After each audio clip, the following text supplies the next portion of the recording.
परिवार और माँ। तीन भाई और एक बहन की कहानी। गांव में एक सुखी परिवार रहता था। उस परिवार में तीन भाई और एक बहन रहती थी। उसके माता पिता उन चारों से बहुत प्यार करते थे, मगर बीच वाले बेटे से थोड़ा परेशान थे।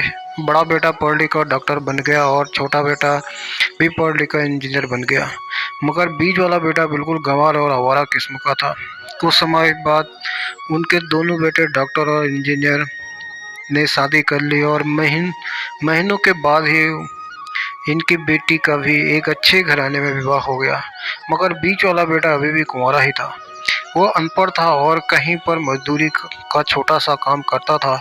उसको शादी के लिए कोई भी लड़की नहीं मिल रही थी। उसके माँ बाप उससे बहुत परेशान हो चुके थे।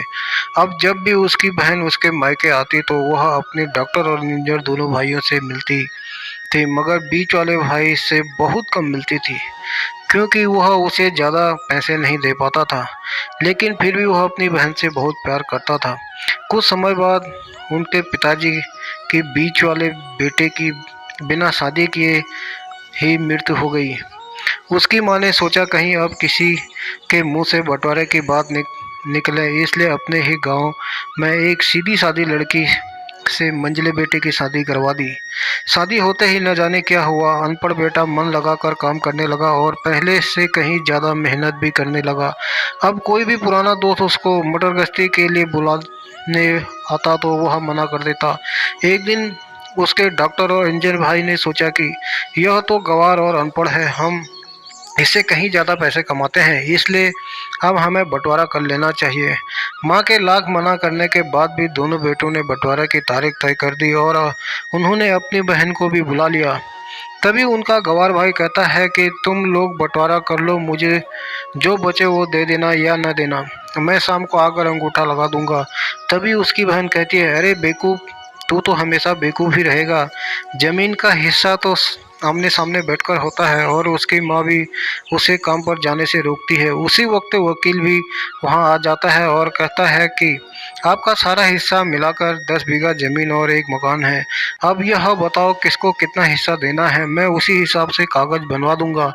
तब गंवार भाई कहता है, वकील साहब 5-5 बीघा जमीन हमारे दोनों भाइयों के नाम लिख दो और यह हमारा घर है, मेरी प्यारी बहन के नाम कर दो। तब दोनों भाई पूछते हैं कि तू अपने हिस्से में क्या लेगा। गंवार भाई कहता है कि मेरे हिस्से में मेरी प्यारी माँ है। वह अपनी पत्नी की तरफ मुस्कुराते हुए कहता है कि क्यों, क्या मैंने गलत कहा। उस गंवार और अनपढ़ की पत्नी अपनी सास से लिपट कर कहती है कि माँ से बड़ी वसीयत क्या होगी मेरे लिए।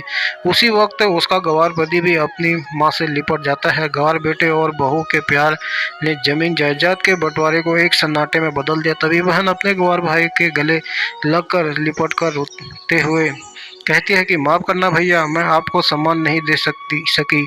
तभी उसका भाई कहता है, मेरी प्यारी बहन, इस घर में जितना अधिकार हमारा है उतना ही तुम्हारा भी है। और रही बात बंटवारे की, तो बंटवारा नहीं करने से जीवन खत्म तो नहीं हो जाएगा। क्यों करते हैं हम बंटवारा? क्या हम एक साथ मिलकर नहीं रह सकते, जैसे हम बचपन में मिलकर खेलते रहते थे? एक साथ मिलकर रहने को ही तो कहते हैं एक अच्छा परिवार, और उसके परिवार को संभालती है एक माँ। तभी उनके दोनों भाई ही शर्मिंदा होते हैं और वह बंटवारे के कागज फाड़कर फेंक देते हैं। और उस दिन के बाद से पूरा परिवार खुशी खुशी एक साथ रहने लगा। दोस्तों, आप लोगों को मेरी कहानी कैसी लगी, लाइक करें। और आप मेरे चैनल पर नए हैं तो मेरे आगे की कहानी सुनने के लिए मेरे चैनल को सब्सक्राइब करें, शेयर करें। धन्यवाद।